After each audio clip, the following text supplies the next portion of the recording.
yung mga big fish, yung mga mastermind ng pagnanakaw na ito. Kasi itong mga low-lying fruits na to, Attorney Sal, hindi naman to makakamove, Attorney Sal, kung walang go signal ng mga mas nakatataas sa kanila, Attorney Sal. What's your take on that, Attorney? Siyempre, kaya lang sinabi na natin, lang ulit na rin, gagawa, hahanap sila ng mga scapegoat. Yun ang ilalaglag nila para sila ay makaligtas. Yun lang yun. You think, Attorney Sal, si House Speaker Martin Romualdez, you think katulad ni Representative Saldico, hahayaan ng administrasyon na ito na makasuhan din? To the extent na makulong. Ngayon nga, imbestigahan lang, hindi maimbestigahan yung pangkasuhan. Pero tingnan natin, kasi alam mo yan, kung ikaw si Presidente Marcos Jr., kailangan maging consistent ka yun sa posisyon mo na hindi ka sangkot sa katiwalian at ang lahat ay kakasuhan mo at pakukulong mo. So kung consistent ka sa posisyon mo at malinis ka, pati si Martin papakulong. Mula umano sa pribadong kontribusyon ng mga ordinaryong miyembro ng PhilHealth, ngunit iginiit niya na hindi pa rito nagtatapos ang laban dahil nananatiling kulang ang pananagutan hanggat walang napapanagot sa umano'y paglustay ng pondo. Hindi dapat at hindi maari na taxpayer money ang gagamiting pansauli sa ninakaw na pondo mula sa private monthly contribution ng mga miyembro. Sa ganitong uri ng restitution, doble nakaw ang paggisa sa ating sariling mga mantika ang magaganap kung mula sa available funds ng 2026 national budget kukunin ang 60 bilyong ninakaw. Binigyang diin pa niya na manipis na umano ang 2026 national budget kung dito kukunin ang pondo, lalo lamang madidiin sa kahirapan ang mga sektor na umaasa sa serbisyong pangkalusugan, social services, edukasyon at nutrisyon. Sa dulo ng kanyang pahayag, iniwan ni Rodriguez ang isang hamong tanong sa publiko. Pwede palang magnakaw mula sa kaban ng bayan at pag nahuli, magsasauli ang mga nagnakaw gamit ang pera mula pa rin sa kaban ng bayan. Ang kanyang pahayag na ito ay patuloy na nagpapainit sa diskurso hinggil sa pananagutan, hustisya at kung sino ang tunay na dapat magbayad sa ipinababalik na pondo ng PhilHealth. Hindi naman nakapagpigil si Attorney Rowena Guanzon na bumwelta at sampalin ng katotohanan ang Marcos administration. BBM, magnanakaw, malversation yan. Matapos ang unanimous decision ng Korte Suprema na ibalik ang 60 bilyong pondo ng PhilHealth at tuluyang ipagbawal ang paglilipat ng natitirang pondo nito, matapang na naglabas ng reaksyon si former COA Comelec Commissioner Attorney Rowena Guanzon laban kay Pangulong Ferdinand Bongbong Marcos Jr. Sa isang mariing pahayag, direkta niyang tinukoy ang Pangulo na magnanakaw sa pondong nakalaan para sa mahihirap na Pilipinong umaasa sa benepisyo ng PhilHealth. BBM, magnanakaw, isole mo ang 89.8 bilyon namin sa PhilHealth. Wala kang awa, pati sa PhilHealth na inaasahan ng mga mahihirap. Ninakaw mo pa, malversation yan. Pahayag ni Attorney Guanzon ay kasunod ng ruling ng Korte Suprema na paglilipat ng pondo ng PhilHealth ay may grave abuse of discretion at ang 60 billion ay kailangang ibalik sa pamamagitan ng 2026 national budget habang permanenteng ipinagbabawal ang paglilipat ng natitirang 29.9 billion. Para kay Attorney Guanzon, ang isyu ay hindi lamang usaping legal, kundi usapin ng awat, pananagutan at katarungang panlipunan, lalo na para sa mga mahihirap na Pilipinong umaasa sa tulong medikal ng PhilHealth. Muli ring umigting ang panawagan ng ilang sektor na managot ang opisyal na sangkot sa umano'y maling paggamit ng pondo ng bayan kasunod ng makasaysayang desisyon ng Korte Suprema.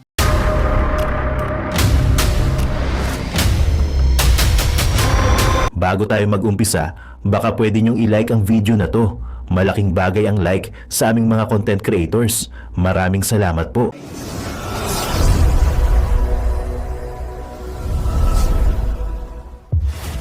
Sabi ng Malacanang, hindi dito sinasang-ayunan yung naging pahayag ni Senator Robin Hood Padilla kasi may payo si Senator Robin Hood Padilla kaya si Senator Ronald Bato de la Rosa na huwag sumuko sa dayuhang kapangyarihan. At ito ay hindi sinang-ayunan ni Palace Officer Attorney o Undersecretary Claire Castro kung bakit. Narito ang aking balita. Hindi pagsunod sa batas. Ganito inilarawan ni Palace Officer Undersecretary Claire Castro ang payo ni Senator Robin Hood Padilla kay Senator Ronald Bato de la Rosa na huwag sumuko sa dayuhang kapangyarihan. Ito kasunod ng balitang may posibleng pag-aresto kay de la Rosa. Matapos umano'y maglabas ng warrant of arrest ang International Criminal Court laban sa kanya dahil sa umano'y madugong anti-drug war noong panunungkulan niya bilang PNP chief. Ayon kay Castro, kapag may valid warrant of arrest, dapat ipatupad ang batas. Aniya, ang tamang payo ay huwag magtago at sumunod sa batas, hindi ang lumabag dito. Ang mensaheng ganyan ay nagpapakita lang ng mga taong ayaw sumunod sa batas. Kapag ka po naman may valid warrant of arrest, alam naman natin kung anong dapat gawin. Hindi po dapat ina-advise na magtago at hayaang pulis na lamang ang humanap sa kanila dahil trabaho nila to. Mas magandang ibigay natin na advice ay sumunod sa batas. Binigyan diin din ng palasyo na sa ngayon ay wala pang opisyal na payag mula sa International Criminal Court na mayroong warrant of arrest laban kay Senador de la Rosa. Samantala, nanindigan si Ombudsman Boying Rimulya na may warrant of arrest umano ang ICC laban sa senador. Pero meron, sir. Meron. Meron. Kaya may mga bagay ako hindi pwede sabihin. Yun lang, I can limit myself to that. Pero ayon naman sa Department of Justice, wala pa itong natatanggap na arrest warrant mula sa ICC para kay De La Rosa. Sa isang social media post, muling binigyan din ni Senator Padilla ang kanyang posisyon sa pag-aresto kay De La Rosa na hindi anya dapat sumunod sa banyagang batas. Matatandang una nang isinuko ng Pilipinas, si dating Pangulong Rodrigo Duterte sa ICC nang hindi dumaan sa tamang proseso ayon sa mga legal expert. Para sa Diyos at Pilipinas kumahal, ito si Hannah Jane Sancho, SMNI News. Attorney Sal, what's your take on that, Attorney Sal, sa pahayag ng palasyo in reaction sa naging statement ni Senator Robin Padilla?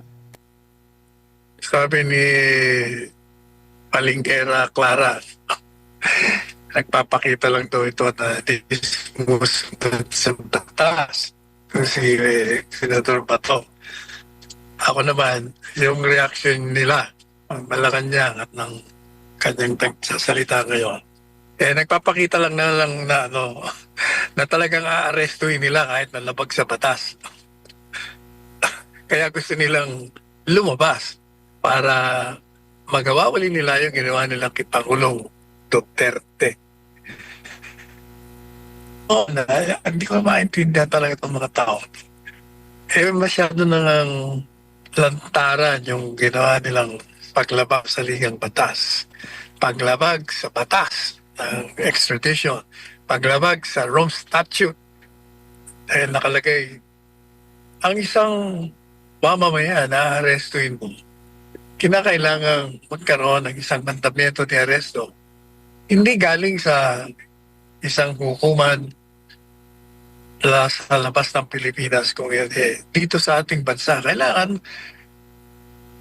merong isang kaso na ihahain mo sa kanya, tapos ang hukom na tumanggap ng kaso sa isang hukuman ay ang siyang mag-i-issue ng warrant of arrest matapos na pag-aralan kung meron ng probable cause o wala.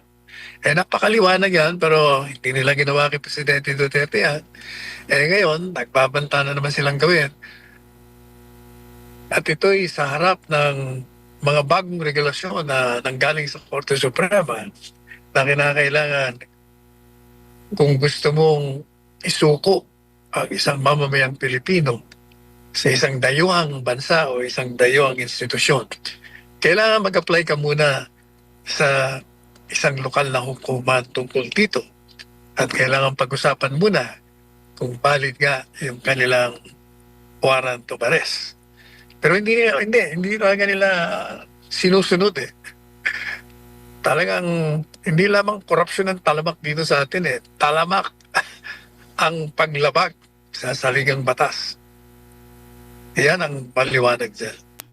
But the advice of Senator Padilla, can you consider that as giving an advice to someone na wala pa namang valid na na warrant of arrest na, huwag ka sumunod sa batas? Ganun ba yung dating? Unang-una, yung warrant of arrest that is coming from the ICC can never be valid unless it is validated by our local courts. So, yung payo ni Senator Robin Padilla, tama yun. You cannot be surrendering yourself to an invalid warrant of arrest. You cannot surrender yourself to a jurisdiction that is foreign to this country. You can only surrender yourself to a warrant of arrest issued by a local court. Now, let's move on to another issue, Attorney Sal. Kasi nakipagpanayam si Pangulong Ferdinand Marcos Jr. Kasi meron siyang, alam mo, very busy ngayon ng Presidente, Attorney Sal. Marami siyang mga vlog.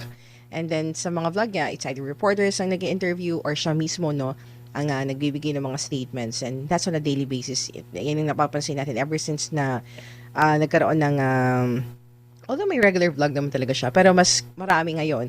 Especially nung nagkaroon ng flood control scam, Attorney Sal. Pero, alam mo, Attorney Sal, sabi dito kasi mga estudyante naman na nagtanong sa kanya. At because of that, yung mga iba't ibang universities na hindi lamang dito sa Metro Manila, no, kundi pati rin sa probinsya, ay nagtanong kay Pangulong Bongbong Marcos. At nagbigay sila ng kanilang pananaw, yung mga Gen Z about artificial intelligence, o about AI, at yung lumalalang issue ng cyberbullying sa digital life na ni-raise nila sa Pangulo. Alamin natin yung balita na yan kay President Catarong. Sa unang episode ng BBM Podcast 6 na ipinalabas itong Martes, inihayag ni Pangulong Ferdinand Marcos Jr. na mas gusto niya makipag-usap sa kabataan dahil sila ang may pinakamabilis na pag-unawa sa mga bagong uso at teknolohiya. Nang tanungin kung paano niya nakikita ang sarili, kung naging bahagi siya ng Gen Z, pabirong tugon ng Pangulo na isa na raw siyang geek noon pa man dahil likas siyang mahilig sa pagkuha at pagsisiyasat ng impormasyon. I was already a geek before the word geek was invented. I was one of those people who just, I don't know, they just pick up all this information, pick up all of it.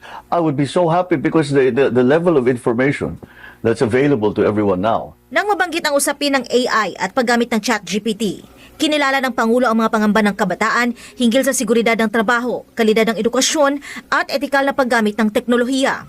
Ayon sa kanya, aktibong pinag-uusapan ng pamahalaan ang pagbuo ng regulasyon. Ngunit aminado siyang hindi ito madali. May kasabihan yan eh. Legislation is always years behind technology. And the reason is, generally legislators do not immediately understand technology. So what will you legislate? What's the best way for the Philippines to take full advantage, to maximize the use of AI? Ipinunto niyang napakalawak ng larangan na saklaw ng AI, mula edukasyon hanggang infrastruktura, enerhiya at iba pang sektor. Isa rin sa tinalakay ang lumalalang kaso ng cyberbullying at cancel culture. Sa diskusyon, ipinaliwanag ng mga estudyante na mas mabigat ang epekto ng online bullying dahil permanente ang mga bakas nito sa internet. Ayon kay Marcos, hindi niya lubos maintindihan kung bakit laganap ang ganitong pag-uugali sa digital world. Sinang-ayunan naman ng mga estudyante at binigyang diin ang pangangailangang ituro ang tamang netiquette at pagpapalawak ng kamalayan hinggil sa mental health, lalo sa gitna ng toxic online environment. Tinapos ni Marcos ang talakayan sa pamamagitan ng pagbabahagi ng personal na karanasan na ang ilan sa mga dating nambubuli sa kanya ay kalaunay naging kaibigan. We are, in the Philippines, we are one of the greatest users of the internet. It's just my own experience. But some of the people that bullied me in school became some of my best friends. They really did. Para sa Diyos at sa Pilipinas kong mahal, ito si Kerseling Catarong, SMNI News. Attorney Sal? Alam mo, kung papakinggan mo, ang galing sumagot Ang galing sa mga bata. Bakit pagdating sa mga reporters, iwas pusoy. Ayaw niya sumagot sa mga tanong. Akala siguro niya, nabobola niya itong mga bata. Itong mga bata naman, magaling din lumarte. Pinagbigyan na lang yung mama. Well, do you think this is a part of a PR stint, Attorney Sal, to make the president look in a positive light? Or in a lighter? Kasama na dyan, siyempre. Ganyan talaga. Gagawin nila ang lahat para mabago ang imahen. Pero hindi mababago ang imahen ng tao. Kaya na lang nangyayari dyan sa mga investigasyon na yan. Iimbestigahan lahat, maliban dun sa mismong puno ang inaakusahan ng katiwalian. Dapat siya mismo ibigay niya ang sarili niya. Yung anak niya sana, maganda ng halimbawa na harap siya. Kaya lang, bigla namang umatras. Ayaw nang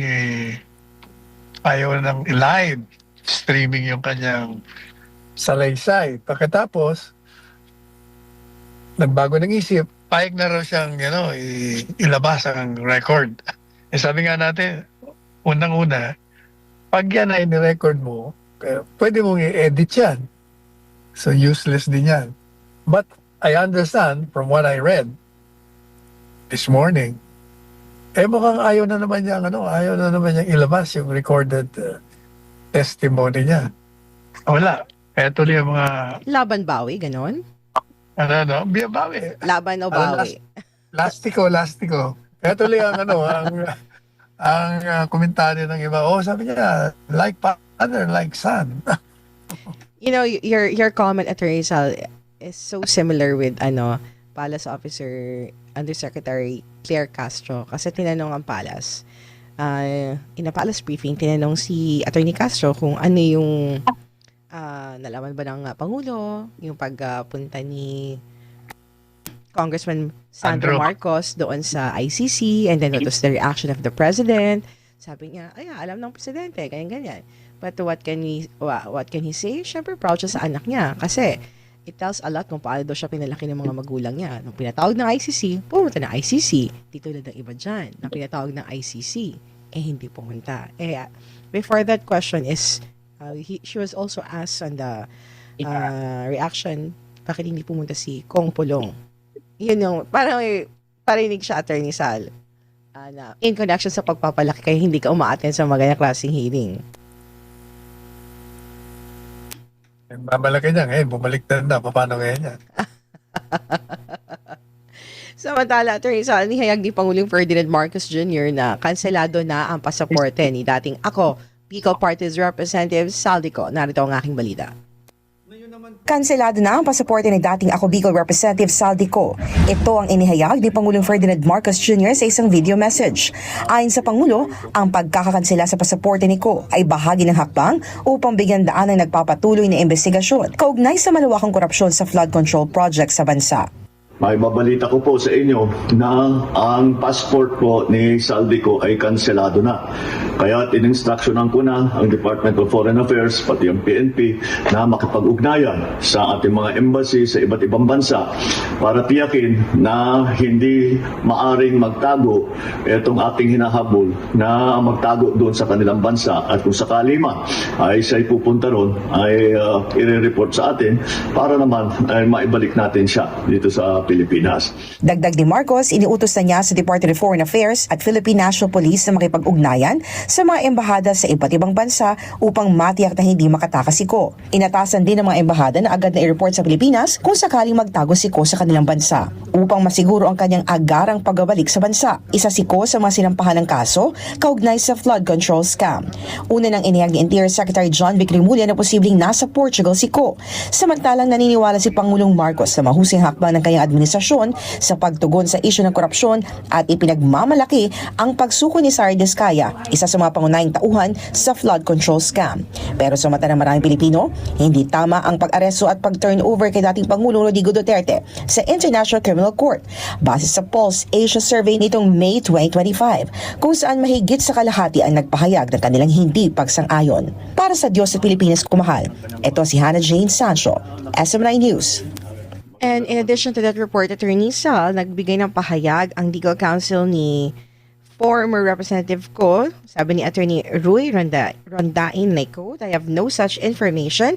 I just received the Ombudsman's motion to cancel his passport file with the 5th Division. I have 5 days from today to oppose. I seriously doubt that the 5th has cancelled while I still have time to oppose. There are 2 other divisions where Representative Ko has been accused, but I haven't seen a similar motion, so I doubt if they have cancelled either." So parang ang bilis naman ng announcement ng Pangulo na cancel yung passport. Gayong may time pa naman yung abogado ni Representative Ko na hindi mo action na yung motion na yun. Pero Attorney Sal, kahit pa bigyan siya ng motion, sa tingin mo, pagbibigyan ba yung magiging tugon niya or itutuloy talaga ng gobyerno itong i-cancel passport? Alam mo, Hana, polemics lang lahat yan. Ang katotohanan dyan, pinaalis nyo eh. Pinaalis nyo sapagkat delikado na nandito yan. Kaya yung di umanong pinakansela airport, too good to be true. Dahil talagang ayaw nilang pabalikin yan dito. Pag nandito yan, maraming isisiwalat pa yan, maliban pa dun sa mga sinabi niya. Kasi ito yung iniisip ng taong bayan, Attorney Sal. This government is promising the Filipino people that before Christmas, on or before Christmas, or before this month will end, Attorney Sal, may makukulong. The question is, parang I'm sure ang sinisigaw ng taong bayan yung mga nakatakas like Saldico. Pero ang mga kinakasuhan, Attorney Sal, yung mga fini-freeze na account, yung mga term ni Ombudsman Remulla, mga low-lying fruit, Attorney Sal. And kabilang nga doon si Senator Bong Revilla, Attorney Sal. Nasa na yung mga nasa likod, Attorney Sal, yung mga big fish, yung mga mastermind ng pagnanakaw na ito. Kasi ito mga low-lying fruits na to, Attorney Sal, hindi naman to makakamove, Attorney Sal, kung walang go signal ng mga mas nakatataas sa kanila, Attorney Sal. What's your take on that, Attorney? Siyempre, kaya nang sinabi na natin, ilang ulit na rin, hahanap sila ng mga scapegoat. Yun ang ilalaglag nila para sila ay makaligtas. Yun lang yun. You think, Attorney Sal, si House Speaker Martin Romualdez, you think katulad ni Representative Saldico hahayaan ng administrasyon na ito na makasuhan din? To the extent na makulong? Ngayon nga, imbestigahan lang, hindi maimbestigahan yung pangkasuhan. Pero tingnan natin, kasi alam mo yan, kung ikaw si Presidente Marcos Jr., kailangan maging consistent ka yun sa posisyon mo na hindi ka sangkot sa katiwalian at ang lahat ay kakasuhan mo at pakukulong mo. So kung consistent ka sa posisyon mo at malinis ka, pati si Martin papakulong niya. Demanda niya at pakukulong. Well, Kung abangan natin na consistent, susunod. Kung consistent, ako naman, hindi naman siya consistent eh. Oo nga. Pero ang sabi kasi ng Malacanang, bakit hindi pa kasama sa nakakasuhan si House Speaker, a former House Speaker Martin Romualdez, ay dahil Dapat daw ebidensya. oo, no evidence pointing to him, the Attorney Sal. Hindi po ba sapat yung sinabi na yung mga pronouncement, yung mga statement ni Saldico? Is that hindi pa ba enough yun? Hindi nga po pwede kasi, alam mo, pag ako, pupusta ako dyan eh. Pag si Martin ang kinasuhan mo, sigurado, kakanta na yan. Parang jukebox yan. Ayan. Abangan natin anong kantang awitin niya, Attorney Sal. Samantala, nanindigan ng Malacanang na patuloy ang tiwala ni Pangulong Ferdinand Marcos Jr. sa Independent Commission for Infrastructure kahit pa ipinanukala na nito ang pagpaprioridad sa panukalang Independent People's Commission Act. Na ito ang report ni Creseline Cadarong. Ipinagutos ni Pangulong Ferdinand Marcos Jr. sa Kongreso na gawing prioridad ang 4 na legislative measures kung saan kasama rito ang Independent People's Commission o IPC Act. Sa isang Palace briefing nitong Miyerkules, sinabi ni Palace Press Officer at Presidential Communications Office Undersecretary Ter Castro na sa kabila ng pagkakabilang ng naturang panukala sa priority bills ni Marcos Jr. ay buo pa rin ang kumpiyansa ng Pangulo sa kasalukuyang operasyon ng ICI. Paliwanag niya, hindi pa naman kasi na ipapasa ang IPC Act. Wala pa naman po yung batas eh. At tiwala po ang Pangulo sa mga ginagawa po ng ICI. Una nang inihayag ni Ombudsman Boying Remulla ang posibilidad na mabuwag ang ICI. Sa kabilang banda na may sinabi ni former ICI Commissioner Rogelio Singson na walang pangil ang nasabing komisyon. May budget na po. Nasa kanila po yung budget. At yung printer, even before may photocopier, heavy duty. Hindi lang po siguro napansin ni ating mahal na Secretary Babe Singson. Well, anyway, walang pangil. Hindi po naman ito gagawin ng ating Pangulo kung walang pangil. Pinaliwanag pa niya na hindi naman nilikha ang ICI upang magpataw ng contempt, kundi upang mangalap ng dokumento, datos at ebidensya na maaring gamitin sa pagsasampa ng kaso sa DOJ o Ombudsman. Sa Adi Castro, malaki na ang nagawa ng ICI dahil marami na ang nasampahan ng kaso at may mga ari-arian na ring na-freeze. Tinukoy din ng opisyal ang posibilidad ng overlapping ng tungkulin sa pagitan ng IPC at Ombudsman sakaling maisabatas ang panukala. Ayon sa Palace official, mismong ang Pangulong Marcos na ang nagpaalala na pag-aralan itong mabuti upang maiwasan ang duplication ng trabaho at upang masiguro na hindi magagamit sa pamumulitika ang bagong komisyon. Aaralin mabuti ng ating mga mababatas na hindi magkaroon ng duplication of work or magkaroon ng overlapping ng jurisdiction between this IPC and the Ombudsman. Para sa Diyos at sa Pilipinas kong mahal, ito si Creseline Catarong, SMNI News. Attorney Sal? Ang IPC na papalit sa ICC, Attorney Sal, sakali. Natatawa na lang ako dyan kay Aling Clara eh. Ay, nako. Alam mo yung ICC, nung nilikaya, isa lang ang layunin yan para papanguhin, i-deodorize yung nangangamoy na katiwalian. At mulat sa pool naman sinabi na natin na hindi na kailangan ng investigasyon. Sapagkat alam na ng Presidente Marcos Jr. kung ano ang nangyari, assuming na hindi siya kasama sa katiwalian, sa kanyang zona, di ba? Sinabi niya na lahat yun. Pero alam niya na may korupsyon. Alam niya may sulan. Alam niya may SOP. Alam niya kung sino ang mga sangkot. Di ba? Sinabi niya, mahiya naman kayo. Di ibig sabihin, alam niya sangkot ang mga nasa harapan niya, mga kongresista at mga senador, mga opisyalis ng DPWH. Ninalanan niya nga yung mga private contractors Pero madalit sabi, naimbestigahan niya na yan. Kung talagang hindi siya kasama, o di sana meron ng mga kasong inihain at siguro may nakakulong na ngayon. Wala. Ako di useless. Samantala, Attorney Sal, itinilaga ni Pangulong Ferdinand Marcos Jr. si Rolando Toledo bilang Acting Secretary ng Department of Budget and Management. Kapalit ni Amina Pangandaman matapos sa Attorney Sal na nag-resign nga itong si Secretary Pangandaman. Nagpasalamat naman si Toledo sa tiwala ng Pangulo at nangakong maglilingkod ng tapat, mabilis at makatao. Tiniyak na ang bawat pisong gastusin ay mauuwi sa konkretong benepisyo para sa publiko. Mahigit halos 40 o 40 taon nang naglilingkod si Toledo sa DBM. Nagsimula bilang accounts analyst noong 1987, isa siyang CPA at nagkaroon ng advanced studies sa UP School of Economics at nagtapos ng Master in National Security Administration noong 2024. Ayon sa DBM, pinapatibay ng kanyang paghirang ang layunin ng gobyerno na pamahalaan ang pondo ng bayan ng may disiplina, integridad at pagkaagarang aksyon. Sa tingin mo ba, Attorney Say, maging epektibo ba ang DBM sa ilalim ng pamumuno ni Toledo, lalo na sa pagtiyak ng pondo ng bayan talagang mararamdaman ng ordinaryong Pilipino at lalong-lalo na hot seat ngayon ng mga ahensya ng pamahalaan sa issue ng korupsyon? Alam mo nga na, the appointee, yan, si Toledo, pareho rin yung kabinete. The appointee is only as good as ibig sabihin, hindi naman makakagalaw yan ang galaw nila kung hindi walang kumpas galing dun sa nag-appoint sa kanila. Tingnan mo nangyari kay Pangandaman.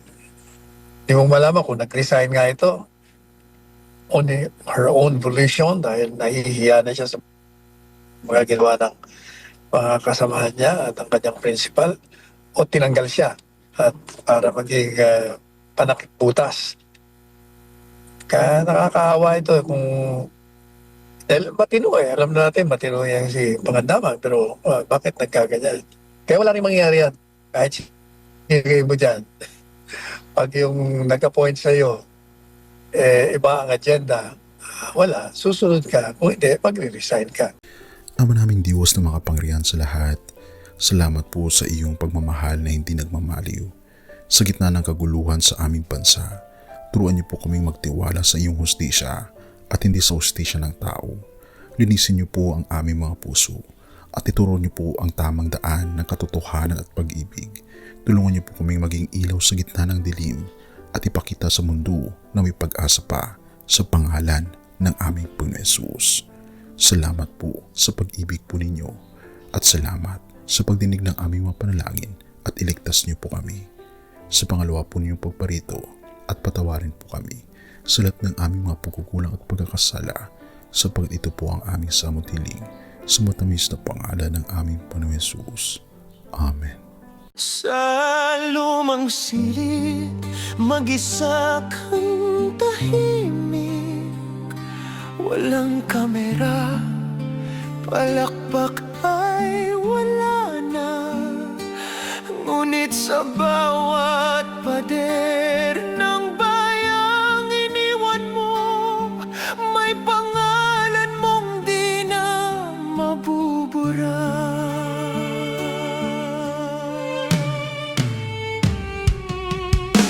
Minsan kang naging balikat ng mahihina, kalaban ng takot, kakampi ng masa. Di mo man laging nasabi ang tama, pinili mong ipaglaban ang madla. Hindi ka sakdal gaya naming lahat, pero tumindi ka nang walang pag-atras. At ngayong pagod ka na, tatay, kami naman ang sasalo ng bawat bigat.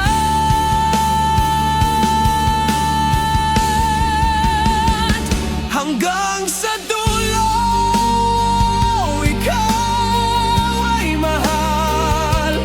Kahit papagod na ang iyong katawan, tatay, salamat sa iyong paglaban. Ngayon, kami naman hanggang sa dulo. Di ka namin iiwan. Ang kwento mo'y dala ng bayan.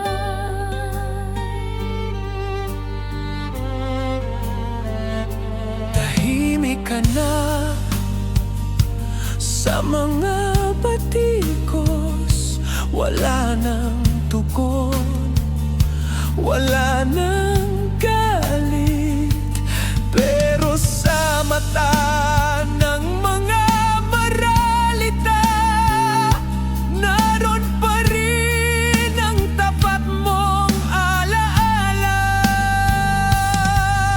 Marami mang di nakaintindi, marami pa rin ang di nakakalimot. At ngayong wala ka ng kapangyarihan, tatay, Ang magtatanggol sa'yo ay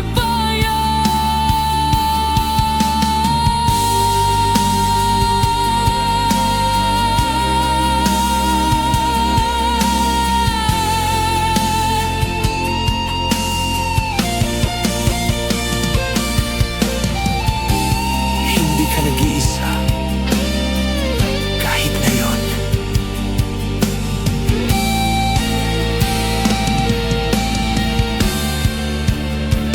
hanggang sa dulo, tangan ka pa rin. Sa puso ng batang minsan mong pinakain, hanggang sa dulo, di ka nag-iisa. Ang dasal ng bayan ay sa'yo pa rin. Tatay, kami naman ang lalaban sa ngalan mo, sa alaala mo. Hanggang sa dulo. Dalangin ka ng puso ng mas